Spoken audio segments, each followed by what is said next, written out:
Welcome to 365 Christian Men, where every day we aim to inspire and encourage with real-life stories about men.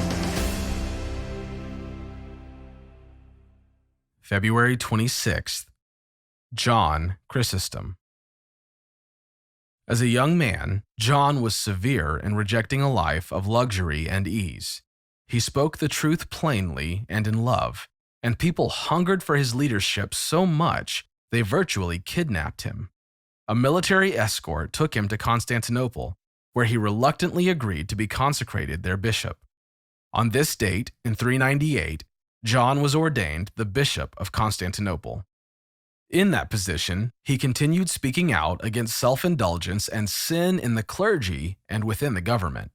He continued with the kind of talk that can make a man powerful enemies. But no enemy on earth is as powerful as God. Here is John's story.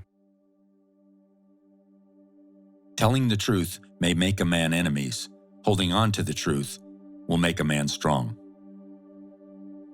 People loved John Chrysostom and crowded in to hear him speak. Wonderful, right? Good for the people. Good for the kingdom of God. Not so good for John's jealous enemies. John preached bluntly and repeatedly against the self-indulgent lives of the people. And while the other bishops held themselves separate from and above the people, John did not.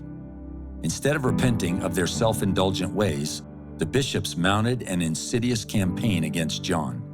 Bishop Theophilus schemed with a group of Egyptian bishops who brought 29 false accusations of immorality and high treason against John. But he refused to appear before a packed court of his enemies, and he appealed to a general council.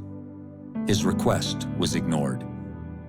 Theophilus sent a letter to the king stating, "Whereas John is accused of various offenses, and in consciousness of his guilt has refused to appear, he is by law degraded from his office of bishop, and this has to be done. The memorials include a charge of treason. Your piety therefore will command that whatever he will or not, he be expelled from his office and pay the penalty for his treason." So John was sentenced to a life of exile. As soon as John's unfair sentence became public knowledge, the people were enraged. A single word from John would have raised an insurrection. Instead, he refused to rebel or resist and surrendered himself freely to the imperial officers. He then traveled in the dark to the harbor, climbed on board a ship destined for a city at the mouth of the Black Sea. He expected he would never return.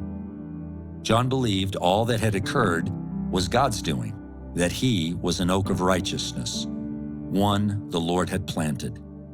John was strengthened by the passage in Isaiah chapter 61, verse 3, that says, "To grant those who mourn in Zion, giving them a garland instead of ashes, the oil of gladness instead of mourning, the mantle of praise instead of a spirit of fainting. So they will be called oaks of righteousness, the planting of the Lord, that he may be glorified." Whether he lived or died, or was barred from his home country, John Chrysostom was determined to glorify God. He experienced peace and felt no anxiety.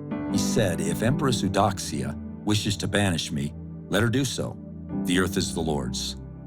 He then told how Isaiah had been tortured and cut into pieces, and said he was ready to endure the same. He went on to say, "If Eudoxia wants me to be drowned in the ocean, I think of Jonah. If I am thrown into the fire, I think of the 3 men in the furnace who suffered the same." He then said, "If I am cast before wild beasts, I remember Daniel in the lion's den. If Eudoxia wants me to be stoned, I have before me Stephen, the first martyr. If she demands my head, let her do so. John the Baptist shines before me. Naked I came from my mother's womb, naked shall I leave this world." Paul reminds me, "If I still pleased men, I would not be the servant of Christ." But the people who had converted to Christianity under John's preaching took up weapons and surrounded the palace and demanded he be restored as their bishop. The following night, an earthquake convulsed the whole city. Eudoxia's bedroom shook violently. Fright consumed her, and she felt convicted over her part in John's exile. She begged the emperor to avert the wrath of God by recalling John from exile. Messengers were sent out with humble apologies to bring him back. When John returned through Constantinople, the people rejoiced. As he entered the gates, the people swarmed him, lifted him up, and carried him to the church. They set him down in the official bishop's chair. John concluded, "For the providence of God is beyond understanding. His care is incomprehensible, his goodness is indescribable, and his love for humanity is unsearchable." Are there some heroes of faith in your life who can help you endure trials and tribulations? Telling the truth may make a man enemies. Holding on to the truth will make a man strong.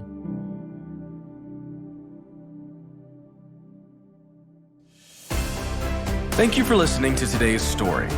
Every day of the year, our hope is to inspire you with real-life stories of faithful men who have gone before us.